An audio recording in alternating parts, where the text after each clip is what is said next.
በስመ አብ ወወልድ ወመንፈስ ቅዱስ አሐዱ አምላክ አሜን።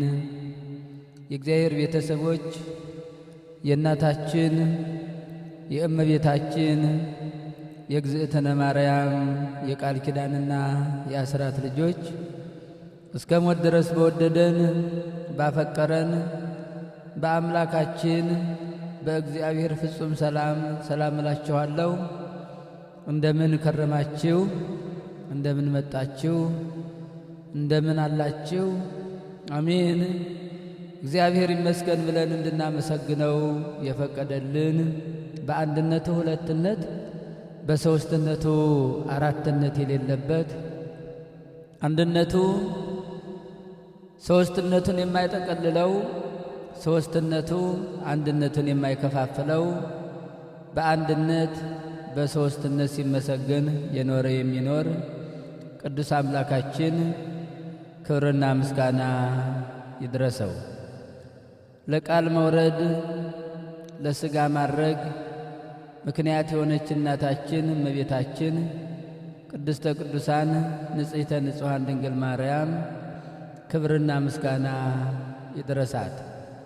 ሁሉም እንደዚህ ጸጋ ስጦታቸው የጻድቃን፣ የሰማዕታት፣ የነቢያት፣ የሐዋርያት፣ የመላእክት የአባቶቻችን በረከታቸው ረድኤታቸው ጥርጥር የሌለባት ተዋህዶ ሃይማኖታቸው በሁላችን ላይ አድሮ ጸንቶ ለዘላለሙ ይኖር። የልቡና ዝግጅት የዛሬው ትምህርታችን የልቡና ዝግጅት በሚል ነው። አንድ ሰው ወደ ቤተ ክርስቲያን የሚደረግ ጉዞ ከታላቅ ንጉሥ ጋር ለመገናኘት እንደሚደረግ ዝግጅት ሊታይ የሚገባው ዝግጅት ነው። ይህ ዝግጅት እግር ወደ ቅድስት ቦታ ከመረማዱ በፊት ልቡና ቀድሞ መድረስና ከምድራዊ ሐሳቦች መለየት እንደሚኖርበት ያዘጋጃል። የልቡና ዝግጅት ማለት በግርማ መለኮት ፊት ለመቆም ውሳጣዊ ማንነትን መፈተሽ፣ ዓለማዊ ትካዜዎችን ማስወገድና በጸጥታ ሆኖ ራስን ለእግዚአብሔር ቃልና ለቅዱስ ቁርባን ማዘጋጀት ማለት ነው። ይህ ዝግጅት በፈጣሪ ፊት የምንቆመው በጽድቃችን ሳይሆን በቸርነቱ መሆኑን አምኖ በዝቅታ መቅረብ፣ የተቀያየሙት ነገር ካለ በልብ ይቅር በሉና በጸሎት ታርቆ ወደ መቅደሱ መገስገስ፣ ከቤት ሲወጡ ጀምሮ ሐሳብን ከንግድ ከሥራና ከማኅበራዊ ጉዳዮች አውጥቶ በጸሎትና በምስጋና ላይ ማተኮር፣ በአጠቃላይ የልቡና ዝግጅት ለሥጋዊ ሥርዓት መንፈሳዊ ሕይወት የሚዘራ ጸሎታችንንና መሥዋዕታችን በእግዚአብሔር ዘንድ ተቀባይነት እንዲኖረው የሚያደርግ መሠረት ነው። ይህንን የልቡና ዝግጅት ጠቢቡ ሰሎሞን በመጽሐፈ መክብብ ምዕራፍ 5 ቁጥር 1 ላይ ወደ እግዚአብሔር ቤት በገባህ ጊዜ እግርህን ጠብቅ በማለት ይመክረናል። እዚህ ላይ እግርን መጠበቅ ተብሎ የተገለጠው በሁለት መንገድ ይተረጎማል። አንደኛ እግረ ሥጋችንን ከማይገቡ ቦታዎች መጠበቅ። ሁለተኛ እግርህን ጠብቅ ሲል ሕሊናችንን ከኀጢአትና ከበደል መንገድ መክዳት። ጠቢቡ ሰሎሞን ይሄ የጠቢቡ ሰሎሞን ምክር እግርህን ጠብቅ የሚለው ኃይለ ቃል አንድ ክርስቲያን ወደ እግዚአብሔር ቤት ሲገሰግስ ሊኖረው የሚገባውን ጥንቃቄና ዝግጅት የሚያሳይ ጥልቅ ትምህርት ነው። ይህ ትምህርት በሁለት ዋና ክፍሎች ሊከፈል ይችላል። እግርህን ጠብቅ የሚለው ቅድም እንደነገርኳቸው አንደኛ እግረ ሥጋ ማለት ሥጋዊ ጥንቃቄ፣ እግረ ሥጋ ወደ ቅዱስ ስፍራ የሚደረግን አካላዊ ጉዞና ሥርዓትን ያመለክታል። ይህም እግርን ከማይገቡ ስፍራዎች በመጠበቅ ወደ እግዚአብሔር ቤት በንጽሕና መቅረብን ያሳያል። እግርን ሥጋዊ ጥንቃቄ የሚያስፈልገው በሁለት ምክንያት ነው። አንደኛው ስፍራው የቅድስና ስፍራ ስለሆነ እግዚአብሔር ሙሴን በደብረ ሲና ባነጋገረው ጊዜ የቆምክባት ስፍራ የተቀደሰች መሬት ናትና ጫማህን ከእግርህ አውልቅ ብሎታል። ዘጸአት ምዕራፍ 3 ቁጥር 5 ላይ። ይህም ወደ እግዚአብሔር ስፍራ ሲገባ ዓለማዊ እድፍንና ርኩሰትን ይዞ መግባት እንደማይገባ ያስረዳል። ሁለተኛው ሥጋዊ ጥንቃቄ ማለት እግርን ከክፉ መንገድ ማራቅ። መዝሙረኛው ቅዱስ ዳዊት ቃልህን እጠብቅ ዘንድ እግሮቼን ከክፉ መንገድ ሁሉ ከለከልኩ ይላል መዝሙር 119 ላይ።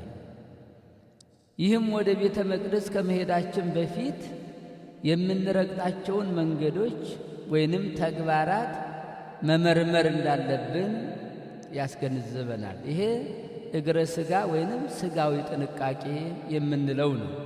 ጠቢቡ ሶሎሞን ወደ እግዚአብሔር ቤት በገባህ ጊዜ እግርህን ጠብቅ የሚለው እግረ ሕሊና ለሁለት ተከፍሎ ሲተረጎም ነው። ሁለተኛው እግረ ሕሊና ማለት መንፈሳዊ ጥንቃቄ። እግረ ሕሊና ስንል የሰው ልጅን የውስጥ ዝንባሌ፣ የልብ መሻትና የሐሳብ ጉዞ ማለታችን ነው። አንድ ሰው ወደ ቤተ መቅደስ በአካል መገኘት ብቻ ሳይሆን ልቡናው የት ላይ እንዳለ ማስተዋል፣ መረዳት፣ መገንዘብ ያስፈልገዋል። ለምሳሌ እግረ ሕሊና የሚባለው አንደኛ ለመስማት መዘጋጀት። ሶሎሞን በመጽሐፈ መክብብ ምዕራፍ 5 ላይ ንግግሩን ሲቀጥል ከሰነፎች መሥዋዕት ይልቅ ለመስማት መቅረብ ይሻላል ይላል። ይህም እውነተኛው እግርን መጠበቅ ልብን ለእግዚአብሔር ቃል ዝግጁ ማድረግ መሆኑን ያሳየናል። እያንዳንዱ ክርስቲያን በቅዳሴው መካከል የተነበበውን መልእክት፣ የቅዳሴውን ተሰጥኦ፣ ከቅዳሴ በኋላ የሚሰጠውን ትምህርት በአግባቡ ለመስማት መዘጋጀት አለበት። ሁለተኛው መንፈሳዊ ጥንቃቄ ማለት የልብ መታደስ። ይህም ራሱ ባለቤቱ መድኃኔ ዓለም ኢየሱስ ክርስቶስ በማቴዎስ ወንጌል ምዕራፍ 15 ቁጥር 19 ላይ ከልብ ክፉ ሐሳብ ይወጣልና ይላል። አንድ ልባችን ሁለት ሐሳቦችን ያፈልቃል፣ መልካም ሐሳብና ክፉ ሐሳብ። እንግዲህ እግረ ሕሊናን መጠበቅ ማለት ክፉ ሐሳብን ከመከተል መቆጠብ፣ ወደ እግዚአብሔር ቤት የምንገባው በሰው ዘንድ ለመታየት ሳይሆን የልባችንን ትሕትና ይዘን መሆን እንዳለበት ይነግረናል። ምክንያቱም ዝሙት፣ ተንኮል፣ ምቀኝነት፣ ኃጢአት፣ ክፋት፣ ሰውን መጥላት እነዚህ በሙሉ ከልብ የሚወጡ መዝገቦች ሲሆኑ ምስጋናው፣ ጽናቱ፣ ብርታቱ፣ ዝማሬው፣ የቅዳሴው ተሰጥኦ እነዚህ ደግሞ ከዚያው ከአንድ ልብ ይወጣሉ። አንድ ልባችን የበጎ ነገር መፍለቂያም የክፉ ነገር መፍለቂያም ነው። አንዱ ልባችን በመንገድ የተመሰለ፣ በጭንጫ የተመሰለ፣ በሾህ የተመሰለ፣ በመልካም መሬትም የተመሰለ ነው። እያንዳንዱ ሰው ታዲያ በጭንጫ መመሰሉን አቁሞ ወይንም በመንገድ መመሰሉን አቁሞ በሾህ መመሰሉን አቁሞ መልካም መሬት ሆኖ ከቻለ 100 ዝቅ ካለ 60 ከዚያ ከወረደ 30 እንዲያፈራ ቅዱስ ወንጌል ይነግረናል። ስለዚህ የልቡና የህሊና እግረ ህሊና ወይንም መንፈሳዊ ጥንቃቄ የምንለው እነዚህ የእግዚአብሔር ቃላት እንዲበቅሉ ፍሬ እንዲያፈሩ የምናደርጋቸው የልብ መታደስ መለወጥ፣ ክፉ መዝገብን ከልባችን የምናስወግድበት ዝግጅት ነው። ሌላው እግረ ህሊና ወይንም መንፈሳዊ ጥንቃቄ ማለት በጽድቅ መንገድ መራመድ ማለት ነው። በጽድቅ መንገድ መራመድ፣ እግሬን በመንገድህ አጽናው እግሮችም እንዳይሰናከሉ ይላል መዝሙረኛው ቅዱስ ዳዊት በመዝሙር 16 ቁጥር 5 ላይ። እግረ ህሊናችን ሁልጊዜም ወደ እግዚአብሔር ሕግና ትእዛዝ የሚያመራ መሆን ይገባዋል። እግዚአብሔር እንዲያጸናው፣ በኃጢአት ያልተሰናከለ፣ በኃጢአት ያልወደቀ፣ በጽድቅ መንገድ የሚጓዝ፣ በእውነት መንገድ የሚጓዝ መሆን ይገባዋል። በአጠቃላይ እግርህን ጠብቅ የሚለው ምክር የሰው ልጅ ወደ እግዚአብሔር አምልኮ ከመቅረቡ በፊት የውጭና የውስጥ ማንነቱን መፈተሽ እንዳለበት ያስገነዝባል። አካላዊ እግራችንን ከኃጢአት መንገድ፣ የህሊና እግራችንን ደግሞ ከክፉ ሐሳብ መጠበቅ፣ ወደ እግዚአብሔር ቤት ስንገባ የምናቀርበው ጸሎትና አምልኮ በእግዚአብሔር ዘንድ ተቀባይነት ይኖረዋል። ስለዚህ የእግዚአብሔር ቤተሰቦች እያንዳንዳችን ወደ እግዚአብሔር ቤት በምናደርገው መንፈሳዊ ጉዞ ወደ እግዚአብሔር ቤት ልንጓዝ ስንነሳ የመጀመሪያው ማድረግ ያለብን፣ መጠንቀቅ ያለብን፣ መፈጸም ያለብን የልቦና ዝግጅት፣ ትሕትናን መልበስ፣ ይቅርታን መለማመድ፣ አእምሮን መሰብሰብ፣ እነዚህ የእያንዳንዳችን የክርስቲያን ግዴታ ነው። እግረ ሥጋችንን ከማይገቡ ነገሮች መጠበቅ፣ እግረ ህሊናችንን ከኃጢአትና ከበደል መግታት የእያንዳንዳችን ክርስቲያናዊ ግዴታ ነው።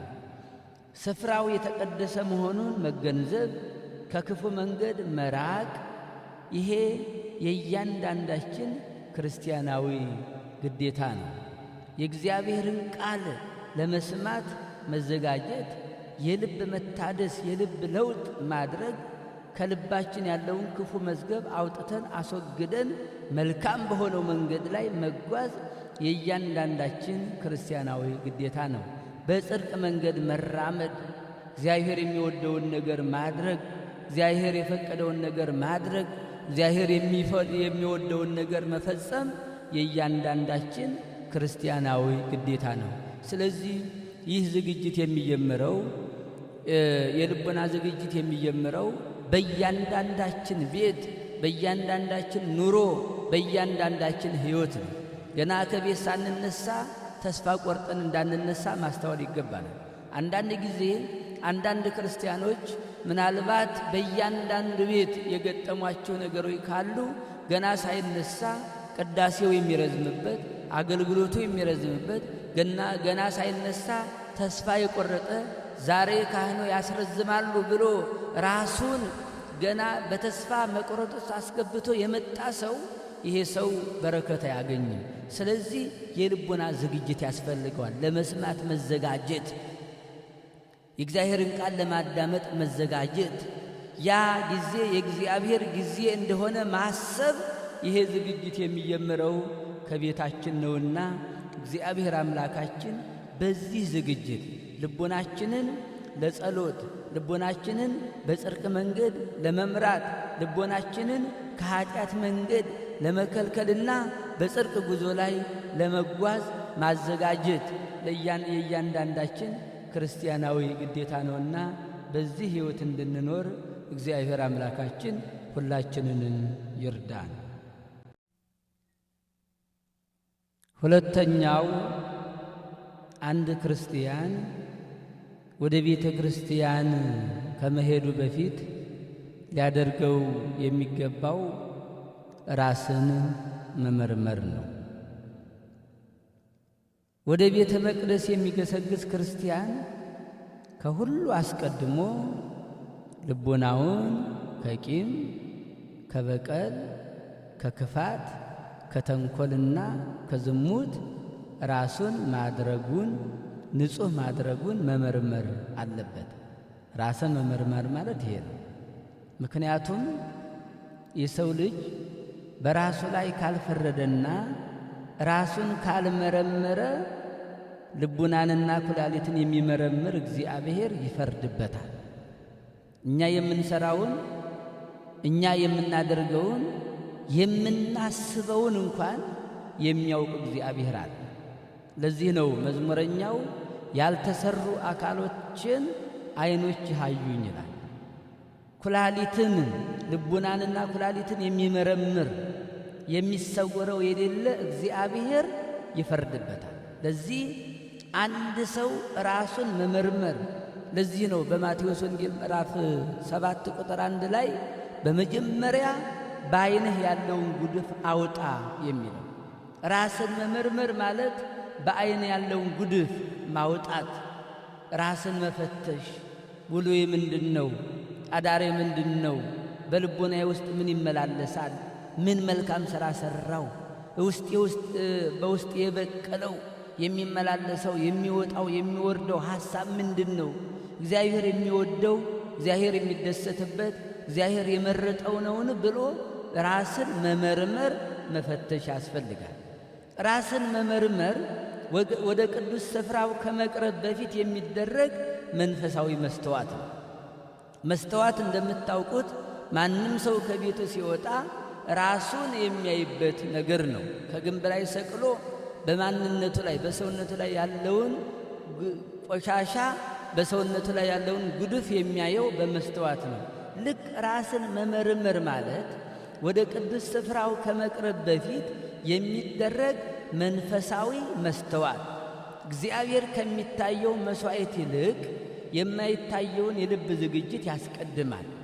ይህንን ተግባር በሚከተሉት መጽሐፍ ቅዱሳዊ ነጥቦች እንመልከተው። እግዚአብሔር የትኛውን እንድናደርግ ነው የሚፈቅደው የሚለውን። አንደኛ ራስን መመርመር ማለት ከእግዚአብሔር ፍርድ በፊት ራስን መፍረድ ማለት ነው። ራስ ላይ መፍረድ። ለምሳሌ አንድ ክርስቲያን በራሱ ላይ ካልፈረደ በእግዚአብሔር ዘንድ ፍርድ እንደሚጠብቀው ቅዱስ ቃሉ ያስረዳናል። እኛ በራሳችን ማንፈርድ ተሆነ፣ ራሳችንን ማንመረምር ተሆነ፣ ራሳችንን ማንፈትሽ ከሆነ ከመሳደባችሁ በፊት ማንነታችሁን ፈትሹ። ከመራገማችሁ በፊት ራሳችሁን መርምሩ። ሰውን ኃጢአተኛ ከማለታችሁ በፊት መጀመሪያ የራሳችሁን ኃጢአት እዩ። በሰው ያለውን ምሰሶ ከማያታችሁ በፊት በራሳችን ውስጥ ያለውን ማንነት እንፈትሽ። ያንን ካላደረግን እኛ ንጹሐን ሳንሆን በሰዎች ላይ መፍረድ ከጀመርን በእኛ ላይ የሚፈርድብን እግዚአብሔር አለ። እንዲህ ይላል ቅዱስ ጳውሎስ፣ ራሳችንን ብንመረምር ግን ባልተፈረደብንም ነበር ይላል በአንደኛ ቆሮንቶስ ምዕራፍ 11 ቁጥር 31 ላይ የተፈረደብን ራሳችንን ባለመመርመራችን እንደሆነ አንድ ክርስቲያን ደግሞ ራሱን መመርመር ራሱን መፈተሽ እንዳለበት ይህ መጽሐፍ ቅዱስ ቃል ይነግረናል። ወደ ቤተ መቅደስ ከመሄዳችን በፊት የውስጥ ማንነታችንን መመርመር ይገባናል። ይሄ በቤት የሚደረግ ነው። ንስሐ መግባት ካለብን ንስሐ መግባት፣ ከሰዎች ጋር መታረቅ ካለብን ለመታረቅ፣ ይቅርታ ለመጠየቅ ካለብን ይቅርታ ለመጠየቅ፣ ራሳችንን መፈተሽ፣ መመርመር፣ መገምገም፣ ማየት የእያንዳንዳችን ክርስቲያናዊ ግዴታ ነው። ለምሳሌ የውስጥ ማንነታችንን መመርመር ማለት አንደኛ ልቡናን መመርመር። ልብ ከሁሉ ይልቅ ተንኰለኛ ነው፣ ማን ያውቀዋል ይላል ኤርምያስ ምዕራፍ 16 ቁጥር 9 ላይ። የሰው ልጅ በልቡ ውስጥ የተደበቀውን ቂምና ክፋት ማወቅ የሚችለው በመንፈሳዊ ንቃት ራሱን ሲመረምር ብቻ ነው። ልቡና ውስጥ ያለውን ሌላ ሰው ሊያውቀው አይችልም። ነጠላ ለብሷል፣ ቀሚስ ለብሷል፣ ካባ ደርቧል፣ ሻሽ ጠምጥሟል፣ ቆራቢ ናት፣ ቆራቢ ነው፣ አስቀዳሽ ነው፣ መጽዋች ነው። ነገር ግን ልቡና ውስጥ የተጠራቀመውን ክፋት፣ ልቡና ውስጥ የተጠራቀመውን ኃጢአት፣ ልቡና ውስጥ ያለውን በጎነት የጎደለውን ሐሳብ የሚያውቀው ራሱ ብቻ ነው። ስለዚህ ልቡናን መመርመር የእያንዳንዳችን የክርስቲያን ግዴታ ነው። ልቡናን መመርመር ማለት በእግዚአብሔር እይታ ፊት ራስን መግለጥ። ለምሳሌ ሰው ፊትን ያያል፣ እግዚአብሔር ግን ልብን ያያል። አንደኛ ሳሙኤል ምዕራፍ 16 ቁጥር 7 ላይ። ስለዚህ ከሰው ዓይን የተሰወረ ክፋት በእግዚአብሔር ፊት ግልጥ ስለሆነ ራስን መመርመር ከሁሉ አስቀድሞ የሚመጣ ተግባር ነው። ስለዚህ ራስን መመርመር የሚለው እነዚህ ሁለቶችን ሐሳብ ልቡናን መመርመርና እግዚአብሔር ከሁሉ አስቀድሞ ሁሉን የሚያውቅ የሚሰወረው እንደሌለ በእግዚአብሔር እይታ ፊት ሁሉ ግልጥ እንደሆነ የምናደርገው የምንሰራው ጨለማን ተገን አድርገን መጋረጃን ተገን አድርገን ቤቱን አጥሩን ግድግዳውን ተገን አድርገን ሰዎችን ተገን አድርገን የምንሰራውን የተሰወረ ማንነታችንን የረከሰ ማንነታችንን የክፋት መንገዳችንን እግዚአብሔር ስለሚያውቀው ራስን መመርመር የእያንዳንዱ የክርስቲያን ግዴታ ነው።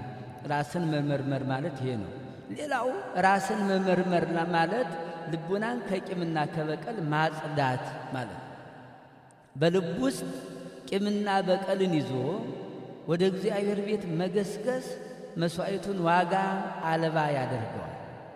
አያችሁ፣ ልቡናን ከቂም ከበቀል ሳያጸዱ በልብ ውስጥ ቂምን፣ በቀልን፣ ቅናትን፣ ክፋትን፣ ኃጢአትን፣ ምቀኝነትን፣ አመንዘራነትን፣ ዘፋኝነትን በአጠቃላይ የሥጋ ፈቃድን ይዞ ወደ እግዚአብሔር ቤት መገስገስ የምናቀርበው ጸሎት፣ የምናቀርበው መሥዋዕት፣ የምናቀርበው እንባ፣ የምናቀርበው ጧፍ ዕጣን፣ የምናቀርበው ጸሎት ዋጋ እንዳይኖረው ያደርገዋል።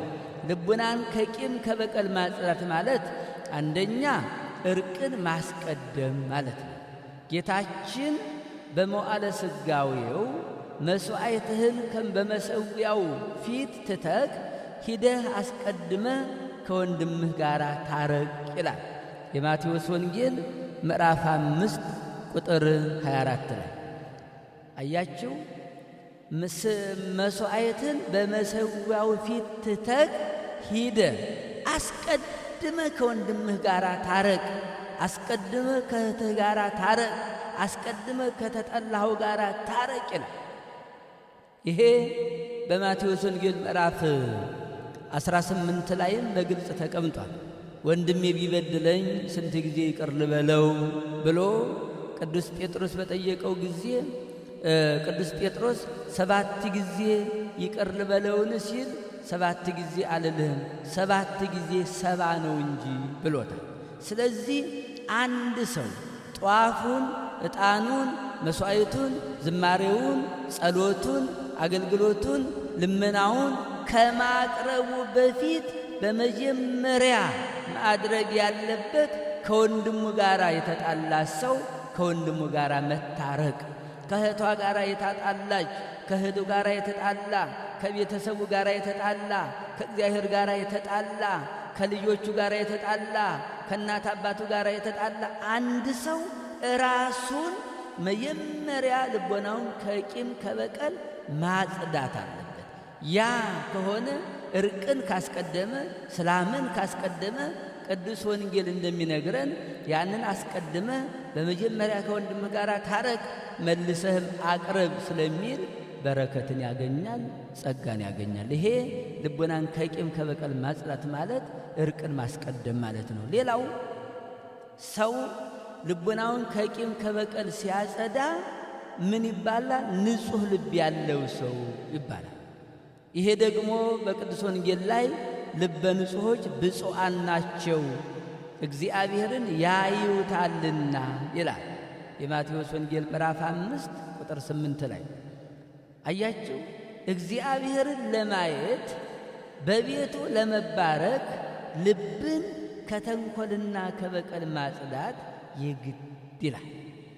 አንድ ሰው ልበ ንጹሕ ነው የሚባለው እግዚአብሔርን ያየዋል የሚባለው እግዚአብሔርን ታየዋለች የሚባለው እግዚአብሔርን ይፈራል የሚባለው እግዚአብሔር ባርኮታል ባርኳታል የሚባለው ልቡን ንጹሕ ሲያደርግ ልቡን ሲያጸዳ የእግዚአብሔር ማደሪያ ሲሆን ነው። ስለዚህ ልቡናን ከቂም ከበቀል ማጽዳት ክርስቲያናዊ ግዴታ ነው። ይሄ ራስን መመርመር በሚለው ውስጥ የመጀመሪያው ራስን መመርመር፣ ሁለተኛው ልቡናን ከቂምና ከበቀል ማጽዳት ማለት ነው። ሦስተኛው ራስን መመርመር ማለት ከዝሙትና ከርኩሰት መራቅ ማለት ነው። ቤተ መቅደስ ቅዱስ እንደሆነ ሁሉ አንድ ክርስቲያን ሥጋውንና ነፍሱን ከርኩሰት ጠብቆ መቅረብ ይኖርበታል። ይህም ማለት ምን ማለት ነው? አንደኛ አንድ ክርስቲያን የእግዚአብሔር ማደሪያ ነው።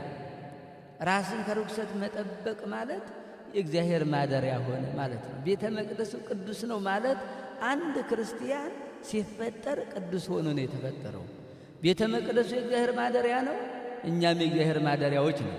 እንዲህ ይላል ቅዱስ ጳውሎስ፣ ሥጋችሁ ከእግዚአብሔር የተቀበላችሁት በእናንተ የሚኖረው የመንፈስ ቅዱስ ማደሪያ እንደሆነ አታውቁምን ይላል። አንደኛ ቆሮንቶስ ምዕራፍ 6 ቁጥር 19 ላይ ልብ አድርጉ። ሥጋችሁ ነው የሚለው። ይሄ የእኛ ሥጋ የእግዚአብሔር ማደሪያ እንዲሆን የተመረጠ ነው። ይህንን በዝሙት፣ ይህንን በክፋት፣ ይህንን በተንኰል፣ ይህንን በኀጢአት፣ ይህንን በአድመኝነት፣ ይህንን በሰካርነት፣ ይህንን በዘፋኝነት ማርከስ ማለት ደግሞ የእግዚአብሔር ማደሪያ መሆንን ማጣት ማለት። ስለዚህ ነው ቅዱስ ጳውሎስ ሥጋችሁ ከእግዚአብሔር የተቀበላችሁት በእናንተ የሚኖረው የመንፈስ ቅዱስ ማደሪያ እንደሆነ አታውቁምን? ስለዚህ ራስን መመርመር ማለት የራሳችንን ማንነት ለእግዚአብሔር ክብር የሚገባ መሆኑንና አለመሆኑን ማረጋገጥ ማለት ማረጋገጥ። ሁለተኛው ከዝሙት ከርኩሰት መጠበቅ ማለት ቅድስናን መለማመድ፣ በቅድስና መኖር ነው። ቅዱስ ጴጥሮስ እንዲህ ይላል፣ እኔ ቅዱስ ነኝና የጠራችሁ ቅዱስ ነውና እናንተም በኑራችሁ ቅዱሳን ሁኑ ይላል። አንደኛ ጴጥሮስ ምዕራፍ 5 ቁጥር 16 ላይ ወደ ቅዱስ ስፍራ የሚገባ ሁሉ በቅድስና ሊመላለስ ይገባል። በቅዱሱ ስፍራ እንድንኖር የጠራን ቅዱስ የሆነው እግዚአብሔር፣ ቅድስና የባህሪ የሆነ እግዚአብሔር። ስለዚህ እኛ ደግሞ በኑሯችን ማለት በንግግራችን፣ በሐሳባችን፣ በልቦናችን፣ በእግራችን፣ በእግረ ሕሊናችን ራሳችንን ቅዱስ ማድረግ፣ መመርመር፣ መፈተሽ፣ አጠቃላይ በኑሯችን እግዚአብሔር የሚወደው ማንነት መኖር አለበት። ያ ሲሆን እግዚአብሔር በእኛ ውስጥ ፍሬ ያፈራል። እግዚአብሔር በእኛ ውስጥ መልካም ነገሮችን ያበቅላል።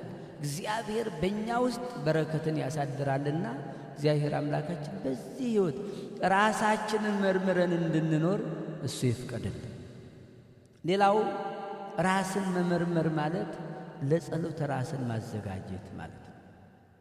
ቅዱስ ዳዊት እንደ አርአያ ራስን መመርመር በገዛ አቅም ብቻ የሚቻል ስላልሆነ የእግዚአብሔር ረዳትነትን መለመን ያስፈልጋል ይላል። እንዲህ ይላል፣ አምላክ ሆይ መርምረኝ ልቤንም እወቅ፣ ፈትነኝ፣ መንገዴንም እወቅ፣ በውስጤም የክፋት መንገድ ቢኖር እይ፣ በዘላለምም መንገድ ምራኝ ይላል መዝሙር 139።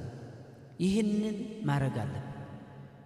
ራስን መመርመር ብቻን የሚቻል ስላልሆነ በጸሎት እግዚአብሔርን መጠየቅ፣ ወደ እግዚአብሔር መጮህ፣ አምላኬ ሆይ መርምረኝ፣ አንተ ማንነቴን ፈትሽ። ያ የመቶ አለቃው እንዳደረገ ወደ አንተ ስመጣ ሰውነቴን አልቆጠርኩትምና ቃል ብቻ ተናገር ልጄ ይድናል እንዳለ ራሳችንን ከመፈተሽ በምንችለው ልክ ከዚያ ካለው በላይ ተሆነ ደግሞ አምላክ ሆይ አንተ መርምረኝ፣ ልቤንም እወቅ፣ ፈትነኝ፣ መንገዴንም እወቅ፣ በውስጤም የክፋት መንገድ ቢኖር እይ፣ በዘላለም መንገድ መራኝ ብሎ እግዚአብሔርን መጠየቅ ያስፈልጋል። ይህ ጸሎት ራስን የመመርመር ከፍተኛው ጥበብ። የሰው ልጅ የራሱን ድካም አምኖ በእግዚአብሔር ፊት ሲቀመጥ ልቡናንና ኩላሊትን የሚመረምር አምላክ ንስሐንና ቅድስናን ይሰጠዋል። ስለዚህ ራስን መመርመር ማለት ከመለኮታዊ ፍርድ በፊት በንስሐ የታጠበ ልብ ይዞ ለመቅረብ የሚደረግ መንፈሳዊ ጉዞ ነው። ሦስተኛው የልቡና ግርዛት። እግዚአብሔር በሊቀ ነቢያት ሙሴ አማካኝነት ለእስራኤላውያን የሰጠው አንዱ ትእዛዝ የልቡና ግርዛት ነው። ይህም ወደ ቤተ መቅደሱ ሲቀርብ በበደል እንዳይቀርቡ የሚከለክል መንፈሳዊ ሥርዓት ነው። እንዲህ ይላል ዘዳግም ምዕራፍ 10 ቁጥር 16 ላይ እንግዲህ አምላካችሁ እግዚአብሔር የአማልክት አምላክ የጌቶች ጌታ ታላቅ አምላክ ኃያልም የሚያስፈራም በፍርድ የማያዳላ መማለጃም የማይቀበል ነውና እናንተ የልባችሁን ሸለፈት ግረዙ፣ ከእንግዲህ ወዲህም አንገተ ደንዳና አትሁኑ ይላል። የልቡና ግርዛት ማለት የልቡናን ሸለፈት መገረዝ ማለት ነው። የልቡና ግርዛት ማለት ልቡና ለእግዚአብሔር ትእዛዝ እንዲሰበር ማድረግ ማለት ነው። የልቡና ግርዛት ማለት ከቂም ከበቀልና ከጥላቻ ነፃ መሆን ማለት ነው። የልቡና ግርዛት ማለት ከአምልኮ ጣዖትና እግዚአብሔር ከማይወደው ነገር ሁሉ መለየት ማለት ነው።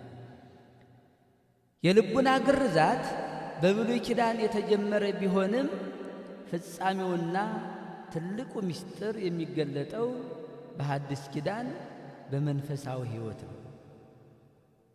የሥጋ ግርዛት የአብርሃም ዘር ለመሆን ምልክት እንደነበረው ሁሉ የልቡና ግርዛት ደግሞ የእግዚአብሔር መንፈሳዊ ቤተሰብ ለመሆንና ወደ መቅደሱ ለመግባት የሚያበቃ የውስጥ ማንነት መታደስ ነው።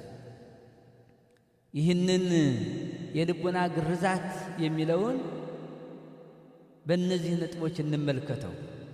አንደኛ የልቡና ሸለፈት ትርጉምና ምስጢር። ሸለፈት የሚባለው በሥጋዊ ግርዛት ወቅት ተቆርጦ የሚጣለው አላስፈላጊ ቆዳ ነው።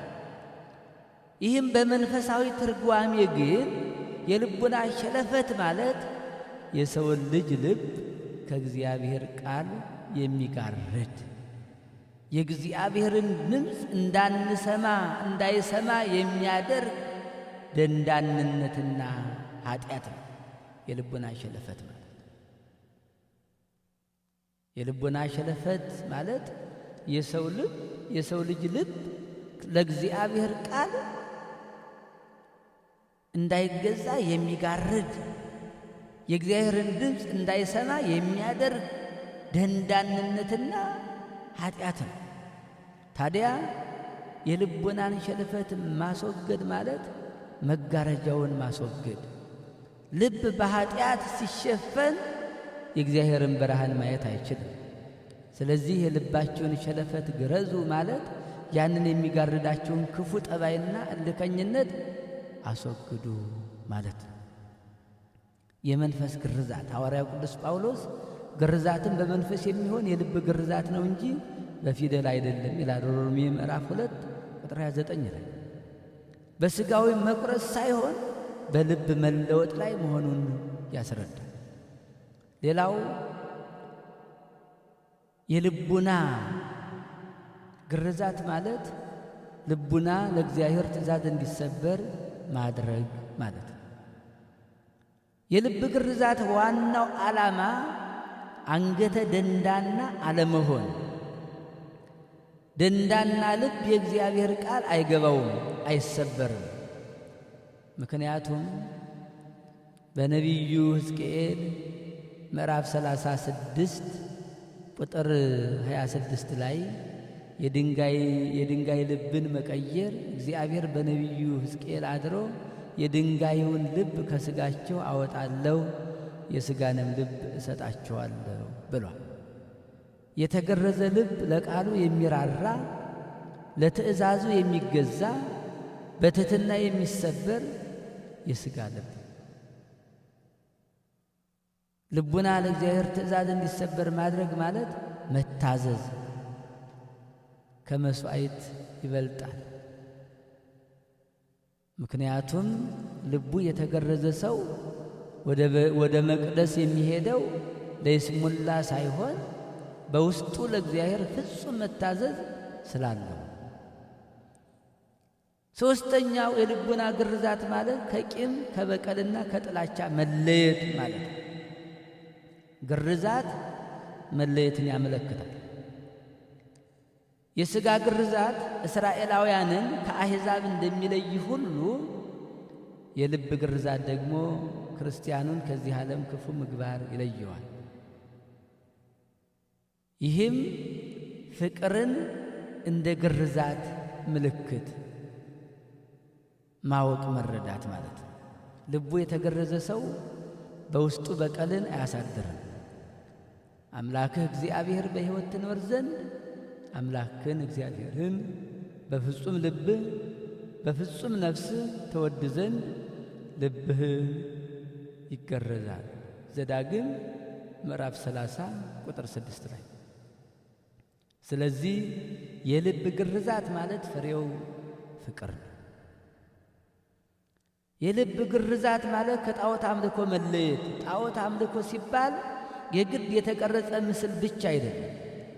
በልብ ውስጥ የሚነግስ ክፉ ምኞት፣ ስግብግብነት፣ ትዕቢት፣ ራስ ወዳድነት፣ ዘረኝነት፣ ሙስና፣ እነዚህ በሙሉ ጣዖታት ናቸው። የልብ ግርዛት እነዚህን የውስጥ ጣዖታት ሰብሮ እግዚአብሔርን ብቻ በልብ ዙፋን ላይ ማስቀመጥ ማለት ነው። የልብ ግርዛት ማለት የማያዳላው አምላክና በፍርድ የማያዳላ እግዚአብሔር አለ ብሎ ማመን። እግዚአብሔር በፍርድ የማያዳላ ተብሎ ተገልጿል። ይህም ማለት የሥጋን ግርዛት ስላለን ወይም የቤተ መቅደስ ደጃፍ ስለረገጠን ብቻ አንጸድቅም። የማያዳላ እውነተኛ ፈራጅ አለ። ነገ በሠራነው ልክ ፍርድ የሚሰጠን፣ ሀብታሙን ስለ ሀብታሙ ስለ ገንዘቡ ብዛት የማይራራለት የማያፍረው፣ ድሃውን ስለ ድህነቱ ይቅር የማይለው እውነተኛ ፈራጅ የማያዳላ አምላክ አለ። ዘዳግም ምዕራፍ 10 ቁጥር 16 ላይ የማያዳላ አምላክ ነው። ስለዚህ እውነተኛው መስፈርት እግዚአብሔር የሚመለከተው የውጭውን ሥርዓት ብቻ ሳይሆን የውስጡን መገረዝ መንጻት ጭምር ነው። እናንተ ያልተገረዘ ልብና ጆሮ ያላችሁ ሁልጊዜ መንፈስ ቅዱስን ትቃወማላችሁ ይላል የሐዋርያት ሥራ ምዕራፍ 6 ቁጥር 51 ላይ። እንግዲህ ቅዱስ እስጢፋኖስ እንደተናገረው የልብ አለመገረዝ ከመንፈስ ቅዱስ ጋር ያጣላል፣ ከእግዚአብሔር ጋር ያጣላል። ክርስትና ሕይወትን እንድናጣ ያደርጋል። ስለዚህ የልቡና ግርዛት ማለት ነፍስን ከኃጢአት ዛጎል ማላቀቅ፣ ልብን ለእግዚአብሔር ፍቅር ማስገዛትና ከዓለማዊ ርኩሰት ተለይቶ ለቅድስና መኖር ማለት ነው። ይህ መንፈሳዊ ግርዛት ያለው ሰው ወደ ቤተ መቅደስ ሲገባ መሥዋዕቱ፣ ጸሎቱ፣ ልመናው፣ አገልግሎቱ፣ ቅዳሴው፣ ማህሌቱ፣ ዕጣኑ፣ መሥዋዕቱ፣ ዝማሬው፣ ሁሉ ነገሩ ያማረ የተወደደ ተቀባይነት ያለው ይሆናል ማለት ነው። አራተኛው የተሰበረ ልብ። እግዚአብሔር የሚሻው መሥዋዕት ቅዱስ ዳዊት በመዝሙሩ ላይ እንደነገረን ከእጃችን ከምንይዘው ጧፍና ሻማ እንዲሁም ወደ ቤተ መቅደስ ከምናቀርበው መብዓ ይልቅ ቀድሞ የእኛን ማንነት እንደሚፈልግ እንዲህ ብሎ ተናግሯል። የእግዚአብሔር መሥዋዕት የተሰበረ መንፈስ ነው። የተሰበረውንና የታወረደውን ልብ እግዚአብሔር አይንቅም ይላል መዝሙር 50 ቁጥር 17 ላይ።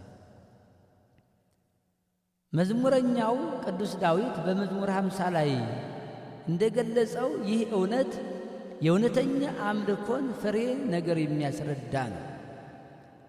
እግዚአብሔር ቁሳዊ ስጦታን ከመቀበሉ በፊት የሰጪውን የውስጥ ማንነት ይመለከታል። የተሰበረ መንፈስና የተዋረደ ልብ የሚለውን ምስጢር በሚከተሉት ነጥቦች እንመልከተው። አንደኛ፣ የተሰበረ መንፈስ። የተሰበረ መንፈስ ማለት በኃጢአት ምክንያት የሚሰማ መንፈሳዊ ጸጸትና በትዕቢት ፈንታ በትሕትና የተሞላ ማንነት ማለት ነው። አንድ ሰው የተሰበረ መንፈስ አለው ካል መንፈሳዊ ጸጸትና በትሕትና የተሞላ ማንነት አለው እያለ ለምሳሌ የትዕቢት መፍረስ። ሰው በራሱ ጽድቅና ችሎታ ሲታመን መንፈሱ ቀጥ ያለና ኩሩ ነው። የተሰበረ መንፈስ ግን ያለ ያንተ ምንም ማድረግ አልችልም የሚል ፍጹም ጥገኝነትን ለእግዚአብሔር ማሳየት። ምክንያቱም የተሰበረ መንፈስ ማለት የንስሐ ፍሬ። ነቢዩ ኢሳይያስ እንዲህ ይላል፣ ነገር ግን ወደዚህ ወደ ትሑት መንፈሱም ወደ ተሰበረ በቃሌም ወደሚንቀጠቀጥ ሰው እመለከታለሁ ይላል። ትንቢተ ኢሳይያስ ምዕራፍ 66 ቁጥር 2 ላይ እግዚአብሔር የሚመለከተውና የሚጎበኘው በራሱ የተመካውን ሳይሆን ድካሙን አውቆ በፊቱ የተሰበረውን ሰው ነው። ይሄ የተሰበረ መንፈስ ማለት ይሄ ነው። ሌላው ሁለተኛው የተዋረደ ልብ። የተዋረደ ልብ ማለት ራሱን ዝቅ ያደረገ በፈጣሪው ፊት እኔ በደለኛ ነኝ ብሎ የሚቀርብ ልብ ነው። ከይስሙላ አምልኮ መለየት። ብዙ ጊዜ ሰዎች ቁሳዊ መብአን፣ ጧፍ፣ ዕጣን፣ ገንዘብ በማቅረብ ብቻ እግዚአብሔርን ደስ ያሰኙ ይመስላቸው። ነገር ግን ቅዱስ ዳዊት መሥዋዕት ብትወድስ በሰጠሁ ነበር፣ የሚቃጠለው መሥዋዕት ደስ አያሰኝህም ይላል መዝሙር 50 ቁጥር 17። ያ የልብ መዋረድ የሚቀርብ ስጦታ ዋጋ ያለ ልብ መዋረድ የሚቀርብ ስጦታ ዋጋ እንደሌለው ይገልጻል። ስለዚህ በሉቃስ ወንጌልም ላይ እንደተጠቀሰው ቀራጩ ዓይኖቹን ወደ ሰማይ እንኳን ሊያነሳ አልወደደም፣ ነገር ግን አምላክ ሆይ እኔን ኃጢአተኛውን ማረኝ እያለ ደረቱን ይደቃ ነበር ተብሏል። የሉቃስ ወንጌል 18 ቁጥር 13 ላይ ወደ ቤተ መቅደስ በሄደ ጊዜ ዓይኖቹን ወደ ሰማይ እንኳን ሊያቀና አልወደደም። ኃጢአተኛነቱን አሰበ፣ በደለኛነትን አሰበ። እንባውን እያፈሰሰ ወደ መሬት አቀርቅሮ ደረቱን እየደቃ ወደ አምላኩ ወደ እግዚአብሔር አለቀሰ። የተዋረደ ልብ ማለት ይሄ ነው። የተሰበረ መንፈስ ማለት ይሄ ነው። ከዚያ ራሱን ከፍ ከፍ ካደረገው ከፈሪሳዊ ይልቅ በሳምንት ከሚጾመው አስራት በኩራት ከሚያወጣው ከፈሪሳዊ ይልቅ ሕገ ኦሪትን ካከበረው ከፈሪሳዊ ይልቅ በኃጢአት መንገድ የኖረው ቀራጩ ከብሮ እንደተመለሰ ይህ የመጽሐፍ ቅዱስ ቃል ይነግረናል። የተዋረደ ልብ ስለነበረው ከፈሪሳዊ ይልቅ ጸድቆ ወደ ቤቱ ተመለሰ። ስለዚህ ጽድቃችን ከፈሪሳዊ ጽድቅ መብለጥ አለበት። ወደ ቤተ መቅደሱ ስንመጣ የተዋረደ ልብ፣ የተሰበረ መንፈስ ያስፈልገናል። በተለይ በትዕቢት መንፈስ የምትራመዱ ወደ ቤተ መቅደስ ስትመጡ ክፋትና ተንኮልን ይዛችሁ የምትመጡ የዘረኝነት ካባን ደርባችሁ የምትመጡ ክፋትና ምቀኝነትን አዝላችሁ የምትመጡ የክፋት ጫማን፣ የተንኮል ጫማን፣ የክፋት ልብስን፣ የተንኮል ልብስን፣ የምቀኝነት ልብስን፣ የትዕቢት ልብስን፣ የአሉባልታ ልብስን፣ የሐሜት ልብስን ለብሳችሁ የምትመጡ ሰዎች ራሳችሁን ከዚህ ማጽዳት ይጠበቅባችሁ። ካልሆነ መምጣታችሁ፣ መጸለያችሁ፣ መመላለሳችሁ ለውጥ አያመጣም። ስለዚህ እግዚአብሔር የተዋረደ ልብ ይፈልጋል። ከገንዘብህ በፊት ልብህን ለእግዚአብሔር አዋርድ። ለዚህ ነው ይሄ ፈሪሳዊ በእግዚአብሔር ፊት ቆሞ ሰማይ ሰማይ እየተመለከተ ጌታ ሆይ በሳምንት 2 ጊዜ ጾማለሁ፣ አስራት አወጣለሁ፣ ካለኝ ነገር መጸውታለሁ እያለ በትዕቢት መንፈስ ተወጥሮ ራሱን ከፍ ከፍ ሲያርግ ተዋርዶ የተመለሰ። ያ ኃጢአተኛው ግን ወደ ሰማይ እንኳን ቀና ብሎ ማየት አልወደደም አለ። ራሱን ወደ መሬት ዝቅ አድርጎ ደረቱን እየደቃ እንባውን እያፈሰሰ በደለኛነቱን እያሰበ አለቀሰ። ስለዚህ እርሱ ከብሮ ተመለሰ ይላል። ስለዚህ እግዚአብሔር እንዲህ አይነቱን መንፈስ አይንቅም።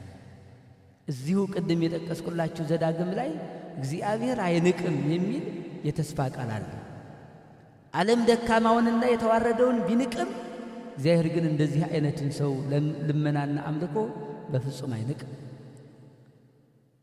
እግዚአብሔር ልባቸው ለተሰበረ ቅርብ ነው፣ መንፈሳቸው የተሰበረውን ያድናቸዋል ይላል መዝሙር 34 ቁጥር 18 ላይ።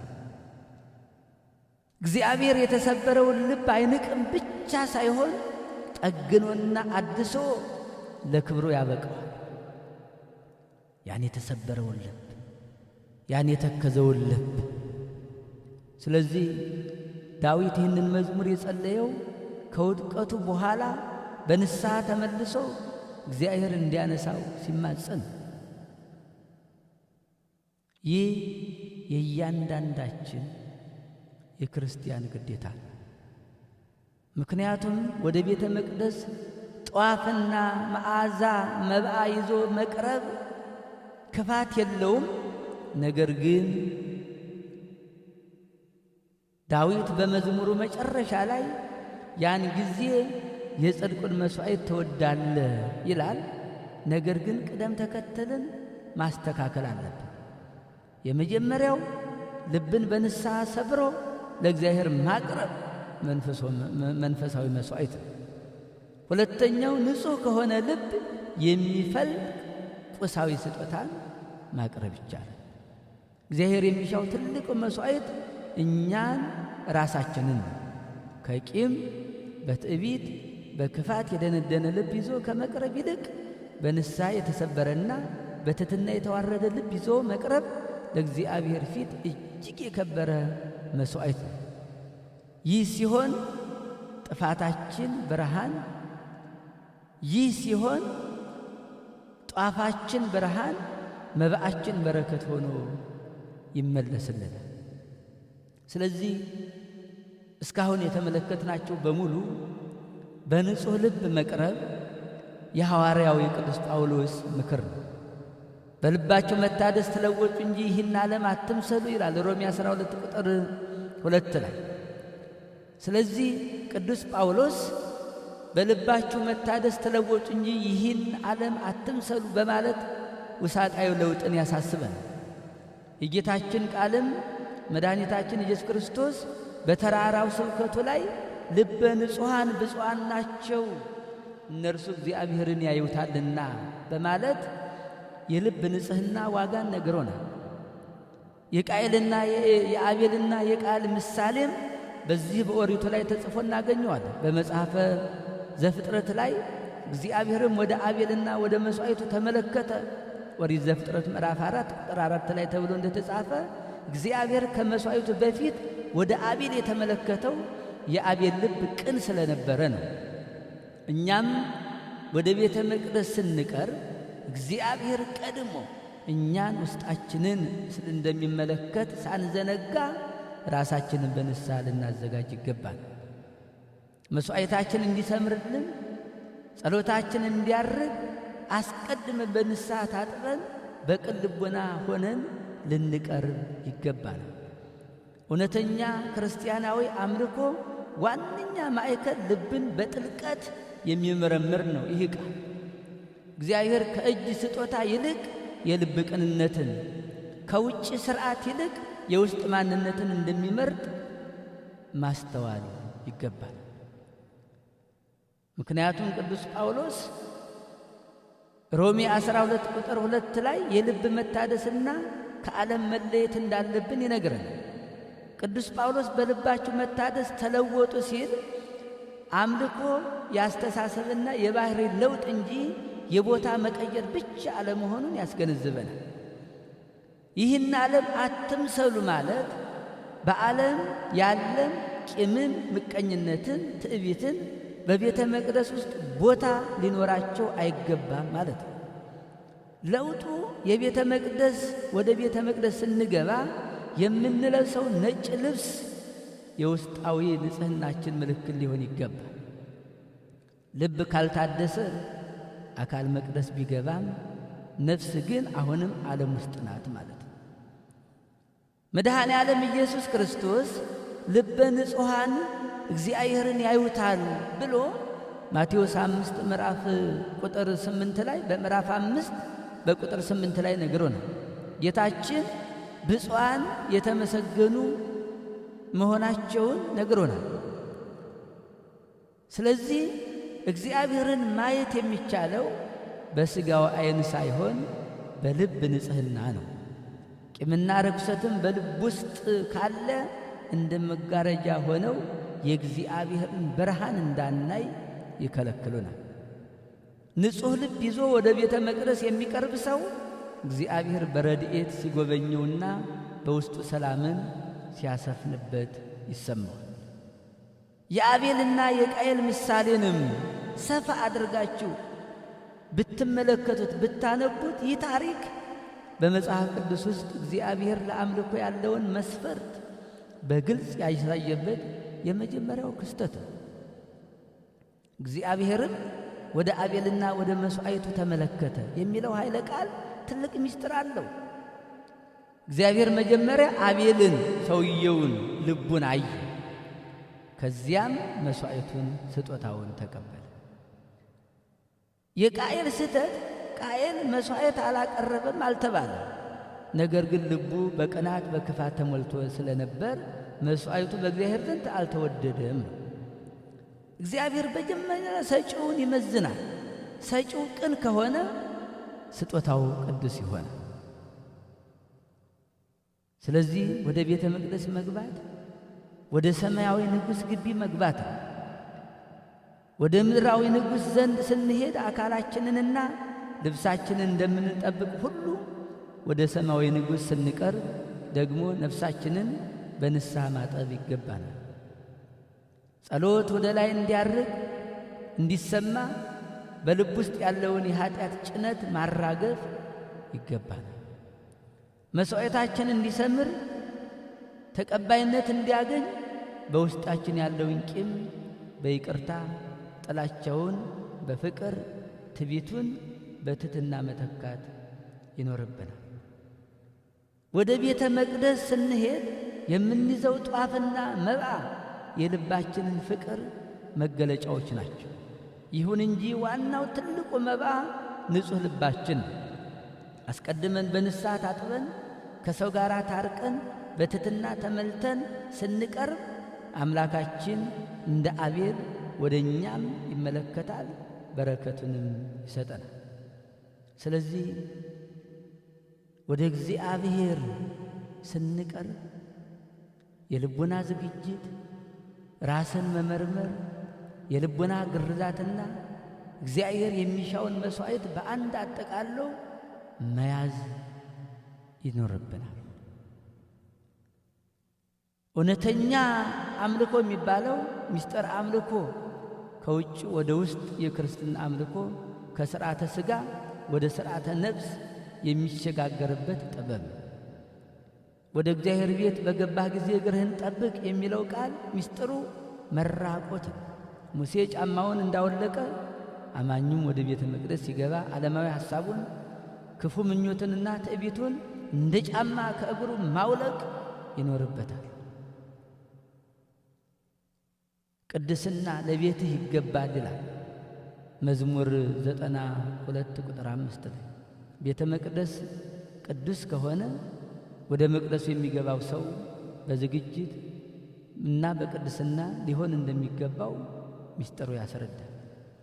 ራስን የመመርመር ምስጢር ማለት ቀድሞ መፍረድ፣ እግዚአብሔር ልቦናንና ኩላሊትን የሚመረመር አምላክ መሆኑን ማወቅ፣ በሰው ዘንድ የተሰወረ የለም ማለት ነው። አያችሁ፣ በሰው ዘንድ የተሰወረ በእግዚአብሔር ዘንድ የተሰወረ የለም። ራስን መመርመር ማለት እግዚአብሔር ሳይፈርድብን በንስሐ ራሳችንን መክሰስ ማለት ነው። ኃጢአት በነፍስ ላይ እንደ እድፍ ነው። ራስን ሳይመረምሩ ወደ ቤተ መቅደስ መግባት የቆሸሸ ልብስ ለብሶ ወደ ሰርግ ቤት እንደ መግባት ይቆጠራል። ሰው ግን ራሱን ይፈትን፣ እንዲሁም ከእንጀራው ይብላ ከጽዋውም ይጠጣ ተብሎ በአንደኛ ቆሮንቶስ ምዕራፍ 11 ቁጥር 28 ላይ ተጠቅሷል። ይህ የሚያሳየው ቅዱስ ለሆነው ነገር ለመቅረብ ራስን መፈተሽ ቀዳሚ ተግባር መሆኑን ነው።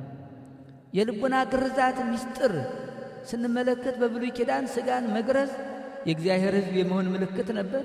በአዲስ ኪዳን ደግሞ እውነተኛው ግርዛት የልብ ክፉ መሻትን፣ ሸለፈትን ቆርጦ መጣል። መገረዝ ማለት መለየት ነው። ልቡናው የተገረዘ ክርስቲያን ከዓለም ክፋት ተለይቶ ለእግዚአብሔር የተቀደሰ ይሆነ።